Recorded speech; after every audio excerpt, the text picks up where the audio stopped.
ఓం నమో భగవతే వాసుదేవాయ నమ. ఇవాళ మన భగవద్గీత శ్లోకం 8వ అధ్యాయం అక్షర బ్రహ్మయోగంలోని 8వ శ్లోకం.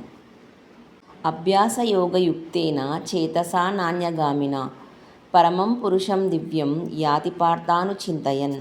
ఈ శ్లోకానికి అర్థం, ఓ పార్థ, అభ్యాసయోగం ద్వారా స్థిరపడిన ఇతర విషయాల వైపు వెళ్ళని మనసుతో పరమదివ్య పురుషుడైన పరమాత్మను నిరంతరం ధ్యానించే వ్యక్తి చివరకు ఆ పరమపురుషుడినే చేరుకుంటాడు.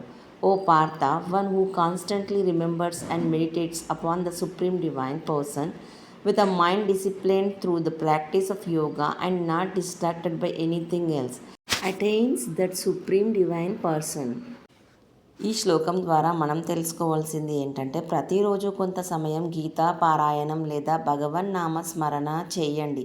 ఏ పని చేసినా ఇది భగవంతుని అనుగ్రహంతో జరుగుతోంది అనే భావన కలిగి ఉండండి. కష్ట సుఖాల్లో కూడా భగవంతుని మరవకుండా విశ్వాసంతో ఉండండి. రోజు కొద్దిసేపైనా ధ్యానం లేదా జపం చేయడం అలవాటు చేసుకోండి. నిరంతర అభ్యాసంతో మనస్సును భగవంతునిపై నిలిపితే చివరకు ఆయననే చేరుకోగలుగుతాము. భగవద్గీతను చదివి విని జ్ఞానాన్ని పెంచుకొని ధర్మాన్ని కాపాడుకుందాం. జై భగవద్గీత. జై శ్రీకృష్ణ. ధర్మో రక్షతి రక్షితః.